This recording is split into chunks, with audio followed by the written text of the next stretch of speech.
Jesus said, he that is not with me is against me, and he that gathereth not with me scattereth abroad, right? Here's the difference. Those that gather, those that build up, those that follow in God's leading and unite together, and those that scatter, those that divide, those that go off on tangents and are divisive, this is the difference. Now, Stephen was accused to be a divider, obviously, because he was a troubler of Israel. But the question is, where was God leading? You see, Stephen and the church were moving in God's leading. God's leading at that point required change of certain things. The Jewish nation as a whole were not willing to change anything. And this is what caused the problem. And the same thing exists today. Exactly the same thing exists today.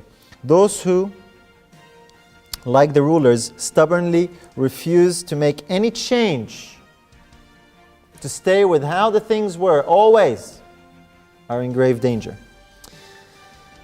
Just like their authority they were holding to Moses, as their authority, Moses is the one who prophesied of these things. You see, the Jews could not see beyond the forms and the customs. They could not see beyond the temple. They could not see beyond the traditions. They could not see beyond the ordinances. And that includes the feasts, by the way, since we're talking about the feast. They could not see beyond any of that. They stayed stuck in that form, and any questioning to that was seen as blasphemy. And the same thing exists today. And they did not want to hear any more of it. Let's keep going, we're almost there. Verse 54, when they heard these things, they were cut to the heart, and they gnashed on him with their teeth. But he, being full of the Holy Spirit, looked up steadfastly into heaven, and saw the glory of God, and Jesus standing on the right hand of God, and said, Behold, I see the heavens opened, and the Son of Man standing on the right hand of God.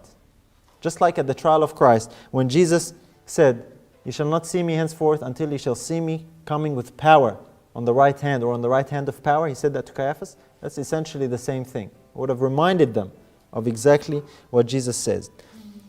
Now, 2, yes, and 2, thank you. That's exactly right.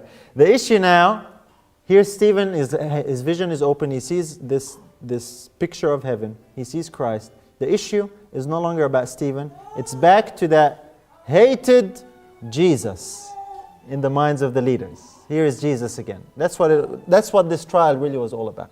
It was about Jesus. What do you do with Jesus? They were condemned with their own scriptures, with their own Bible. They could not answer Stephen when he used the scriptures that they trusted in and that they quoted against them. Totally destroyed their position. And they would yet not accept Jesus. And so they chose to kill Jesus again in the person of his servant, Stephen. And this is exactly what they wanted. They preferred to cling to their dead forms and useless traditions rather than move on in the advancing light of God. They preferred to stick in the shadows rather than to accept the reality and the substance that had come. That's really what speaking against the temple was in their minds. Because in speaking the way he did, Stephen, as Christians and all that, the temple and the services, the Levitical priesthood and all the forms and ordinances associated with that, they were no longer now relevant now that the reality had come.